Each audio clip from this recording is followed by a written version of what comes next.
Receiving simulator transmission. Uploading transmitted feed. Initializing playback sequence. Log execute. Hey everyone, Seipher here, and welcome back to Seipher Plays Pokemon Heart Gold Nuzlocke. In the last episode, we finished up our rematches with the Elite Four, challenging both Bruno and Karen, where Karen actually gave us a little bit of trouble. This time, we will be completing the Pokémon League rematches by challenging the champion Lance. As you can see, I have switched Bowie around to the front of my party, so let's not waste any time and just go right on into this. Still the same self-aggrandizing room, not that I expected it to change. I've been waiting for you. Seipher, I knew that you, with your skills, would eventually reach me here. There's no need for words now. We will battle to determine who is the stronger of the two of us. As the most powerful trainer, and as the Pokemon League champion, I, Lance the Dragon Master, accept your challenge. Alright, well, unlike the previous time where he had kinda mostly Dragonites and 3 pseudo-dragons, he actually has more dragons this time. Starting off with this level 72 Salamence. Luckily, with the Nevermelt Ice, I should be in just the perfect situation to take care of him with one shot of each. But I don't know, I actually don't know if IVs and EVs are randomized for the Elite Four and Champion. Though with crits like that, I guess it doesn't matter. But yeah, I should be able to take care of just about anything. He does have a lot of Intimidate to start off with, so make sure you're not coming in with a physical attacker out the gate. Because Intimidate would really suck for that. Luckily, 4 times weaknesses seem to be in abundance with his team, so if you can manage those, then you should be able to make it through pretty easy. I don't really expect much difficulty from this. Ooh, this Garchomp. I remember this thing has Outrage, and that can hit pretty hard with that beefy attack stat of it has, so here's hoping Ice Beam is able to do it. At least I assume it will be able to. I forget if they carry any. Okay, good. No, they don't carry any of the super effective move reduction berries. Alright. Strongest Pokemon, a Dragonite. Can't really say I'm surprised. Well, Ice Beam it up.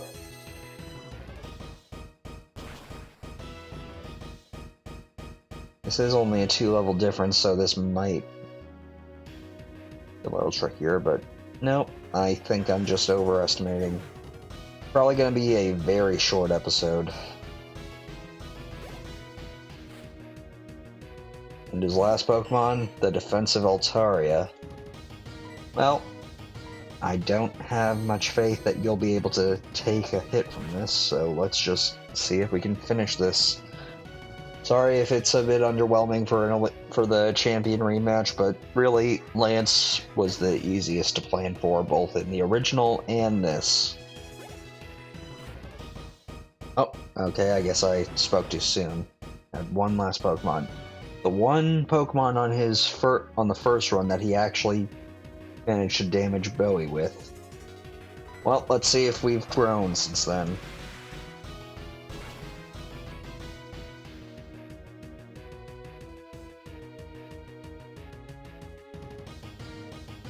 Yep, we've grown by leaps and bounds. Alright, it's over. But it's an odd feeling. I'm not angry I lost. In fact, I feel happy. There's a new champion. Okay. Well, all that money is going to be useful for what we have coming up. Woo. You have become truly powerful, Seipher. Thank you. Your Pokemon have responded to your strong and upstanding nature. As a trainer, you will continue to grow strong with your Pokemon. Okay, and as before. Mary, coming in. Oh no, it's all over. Professor Oak, if you weren't so slow. Yes, yes. Seipher, it's been a long while. You certainly need to look more impressive. Your conquest of the League is just fantastic. Your dedication, trust, and love for your Pokemon made this happen. Your Pokemon were outstanding too.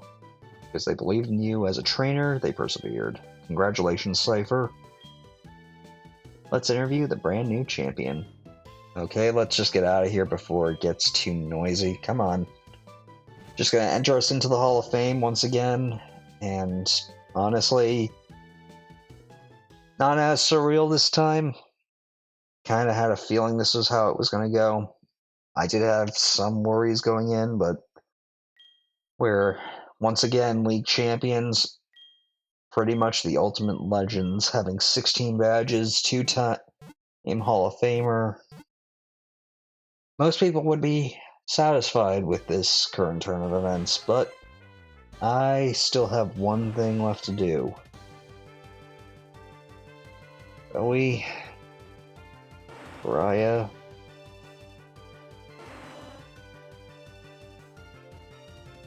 Well, I suppose as we watch this just play out, I should start going over my thoughts on the post-game, because this is pretty much the second of 3 credit sequences that we're going to be having to deal with, because I do know for a fact that when we do eventually reach the end of this series that we're going to have a 3rd credit sequence. So let's just quickly go over my thoughts on the post-game. I honestly think that it was a very ambitious attempt at doing something grand for what was originally their second games in the franchise, because the Kanto postgame here was also in Gold, Silver, and Crystal, which it blew my mind as a kid that they actually went that mile to have you go back to the Kanto region and challenge everything that you did in the original games as a bonus. Like, back in those days, it was really just you make the game even as long as you want for one region, and then you've already satisfied that. Why would you need to add more? But Game Freak decided to go the extra mile and give us a whole nother region to explore, even if it was the same one that we've already explored. So I have to admit, I am really pleased with that. The execution, I will say, is kinda iffy. I've said this before, I don't like that we had to use cut in a good portion of the areas. I feel like that's just a move that should be retired after like 2 or 3 badges,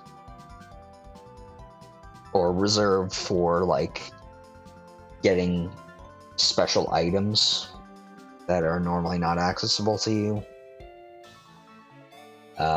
I do think that the level curve in Kanto has a bit of an issue. Like, if I were to redesign the Kanto portion of this game, I would start us off with actually having us challenge Janine, because she had the weakest team by far, but it made sense because she was a new gym leader. She's clearly younger than everyone else, and while skilled, isn't as experienced. Then I would actually have us return to fight Surge and Sabrina. Surge because he's kept up, but it makes sense that one of the first areas in Kanto is one of the first gyms you can challenge. Sabrina, just for her saying that she doesn't really like training all that much, and while she was a big difficulty in Fire Red, Leaf Green, and the original Red, Blue, and Green, I feel like it makes sense that she would be like one of the earlier gyms in this Kanto tour. I do agree with having Blue and Blaine toward the end. I mean, they were pretty... much the most entertaining aspects. Like Blue being a gym leader for a change was actually really interesting. However, I do think that some of the strongest gym leaders that you face in the Kanto postgame should be Brock and Misty, because they're the first that you're introduced to, and they just have so many years of experience at this point. So it does really kind of make little sense for them to be so weak. In any case, that kind of wraps up my thoughts on the postgame, so I think I'm going to end things off here. I know, shorter episode, but what are you going to do? Next time, we will be finally hitting the last objective of this Let's Play, so here's hoping that it goes well. So, until next time, uh, sorry, so thank you all for watching. Until next time, stay gold. Playback sequence terminated. Transmission disconnected.